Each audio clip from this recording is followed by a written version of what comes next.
ನಮಸ್ಕಾರ ಸ್ನೇಹಿತರೆ, ಈಗಾಗಲೇ ಮಕರ ರಾಶಿ ಮಹಿಳೆಯರ ಗುಣಲಕ್ಷಣಗಳು, ವ್ಯಕ್ತಿತ್ವ ಹೇಗಿರುತ್ತದೆ ಎಂಬುದನ್ನು ನೋಡಿದ್ವಿ. ಈ ವಿಡಿಯೋದಲ್ಲಿ ತುಲಾ ರಾಶಿ ಮಹಿಳೆಯರ ವಿಶೇಷ ಗುಣಗಳು, ಅವರ ಸ್ವಭಾವಗಳ ಕುರಿತು ತಿಳಿಯೋಣ. ತುಲಾರಾಶಿ ಮಹಿಳೆಯರು ತಮ್ಮ ಜೀವನದಲ್ಲಿ ಯಾವಾಗಲೂ ಸಮತೋಲನದಿಂದ ಇರಬೇಕು, ಅಂದ್ರೆ ಬ್ಯಾಲೆನ್ಸ್ಡ್ ಆಗಿ ಇರಬೇಕು ಅಂತ ಬಯಸುತ್ತಾರೆ.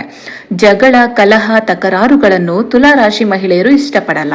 ಶಾಂತ ಸ್ವಭಾವದ ಇವರು ಗಲಾಟೆ, ಜಗಳ ಇವುಗಳಿಂದ ಎಷ್ಟು ಸಾಧ್ಯವೋ ಅಷ್ಟು ದೂರವಿರಲು ಬಯಸುತ್ತಾರೆ. ತುಲಾರಾಶಿ ಮಹಿಳೆಯರು ಅತ್ಯಂತ ಪ್ರೀತಿ ಪಾತ್ರ ಸ್ವಭಾವ ಹೊಂದಿದ್ದು ತುಂಬಾ ಕಾಳಜಿ ವಹಿಸುವವರು ಆಗಿರುತ್ತಾರೆ. ಸಂಬಂಧಗಳಿಗೆ ತುಂಬಾ ಬೆಲೆ ಕೊಡುತ್ತಾರೆ. ಇವರು ಮಕ್ಕಳಿಗೆ ಉತ್ತಮ ಸ್ನೇಹಿತರಾಗಿ ಮತ್ತು ರೋಲ್ ಮಾಡೆಲ್ಗಳಾಗಿರುತ್ತಾರೆ. ಮಕ್ಕಳೊಂದಿಗೆ ಪ್ರೀತಿಯಿಂದ ಇರುತ್ತಾರೆ. ತುಲಾರಾಶಿ ಮಹಿಳೆಯರು ಸೌಂದರ್ಯ ಪ್ರಿಯರಾಗಿರುತ್ತಾರೆ.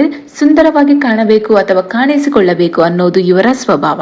ಡ್ರೆಸ್ ಸೆನ್ಸ್ ತುಂಬಾ ಚೆನ್ನಾಗಿರುತ್ತದೆ. ಫ್ಯಾಷನ್, ಅಲಂಕಾರ ಇಷ್ಟಪಡುವ ಇವರು ಸ್ವಚ್ಛತೆಗೆ ಬಹಳ ಪ್ರಾಮುಖ್ಯತೆ ನೀಡುತ್ತಾರೆ.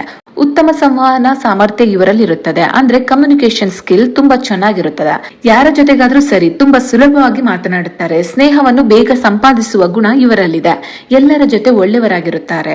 ಇನ್ನು ತುಲಾರಾಶಿ ಮಹಿಳೆಯರು ಸದಾ ನ್ಯಾಯದ ಪರ ನಿಲ್ಲುತ್ತಾರೆ ಮತ್ತು ತಪ್ಪುಗಳನ್ನು ಯಾವುದೇ ಭಯ ಇಲ್ಲದೆ, ಮುಲಾಜಿಲ್ಲದೆ ಎತ್ತಿ ತೋರಿಸುತ್ತಾರೆ. ಈಗಾಗಲೇ ಹೇಳಿದಂತೆ ಸಂಬಂಧಗಳಿಗೆ ಹೆಚ್ಚು ಬೆಲೆ ನೀಡುವ ಇವರು ಪ್ರೀತಿ ಪ್ರೇಮ ವಿಷಯದಲ್ಲಿ ನಿಷ್ಠಾವಂತರಾಗಿರುತ್ತಾರೆ. ತಮ್ಮ ಪಾರ್ಟ್ನರ್ಗೆ ಇಂಪಾರ್ಟೆನ್ಸ್ ಕೊಡುತ್ತಾರೆ. ಇನ್ನು ಇವರದ್ದು ರೊಮ್ಯಾಂಟಿಕ್ ಸ್ವಭಾವ. ತುಲಾರಾಶಿ ಮಹಿಳೆಯರು ಬುದ್ಧಿವಂತರಾಗಿದ್ದು ವಿಚಾರಗಳನ್ನು ಚೆನ್ನಾಗಿ ಅರ್ಥ ಮಾಡಿಕೊಳ್ಳುತ್ತಾರೆ. ಹಾಗೆ ಉತ್ತಮ ಸಲಹೆಗಳನ್ನು ನೀಡುತ್ತಾರೆ. ಇನ್ನು ತುಲಾರಾಶಿ ಮಹಿಳೆಯರ ವೀಕ್ನೆಸ್ ಅಥವಾ ದೌರ್ಬಲ್ಯ ಏನಂದ್ರೆ ಹೆಚ್ಚು ಯೋಚನೆ ಮಾಡುವುದು ಇವರ ಮನಸ್ಸಿನ ಮೇಲೆ ಪರಿಣಾಮ ಬೀರಬಹುದು. ಹಾಗೆ ಎಲ್ಲರನ್ನು ಖುಷಿಪಡಿಸುವ ಇವರ ಪ್ರಯತ್ನವು ಇವರಿಗೆ ನೋವು ನೀಡುವ ಸಾಧ್ಯತೆ ಇದೆ. ಇವರು ಕೆಲವೊಮ್ಮೆ ನಿರ್ಧಾರ ತೆಗೆದುಕೊಳ್ಳಕ್ಕೆ ಕಷ್ಟಪಡುತ್ತಾರೆ. ಎಲ್ಲವನ್ನು ಬ್ಯಾಲೆನ್ಸ್ ಆಗಿ ನೋಡುವ ಇವರು ತಾವು ತೆಗೆದುಕೊಳ್ಳುವ ನಿರ್ಧಾರದಿಂದ ಏನಾಗುತ್ತೋ ಎಂದು ಕೆಲವೊಮ್ಮೆ ಗೊಂದಲಕ್ಕೆ ಒಳಗಾಗುತ್ತಾರೆ. ಇದಿಷ್ಟು ತುಲಾರಾಶಿ ಮಹಿಳೆಯರಿಗೆ ಸಂಬಂಧಿಸಿದ ಕೆಲ ಇಂಟ್ರೆಸ್ಟಿಂಗ್ ಮಾಹಿತಿ. ನಿಮಗೇನಾದ್ರೂ ಈ ಮಾಹಿತಿ ಇಷ್ಟ ಆಗಿದ್ರೆ ತಪ್ಪದೆ ವಿಡಿಯೋನ ಲೈಕ್ ಮಾಡಿ, ಶೇರ್ ಮಾಡಿ, ಕಮೆಂಟ್ ಮಾಡಿ. ಹಾಗೆ ಇನ್ನಷ್ಟು ಆಸಕ್ತಿದಾಯಕ ಸುದ್ದಿಗಳಿಗಾಗಿ ನಮ್ಮ ಚಾನೆಲ್ನ ಸಬ್ಸ್ಕ್ರೈಬ್ ಮಾಡಿ. Thank you.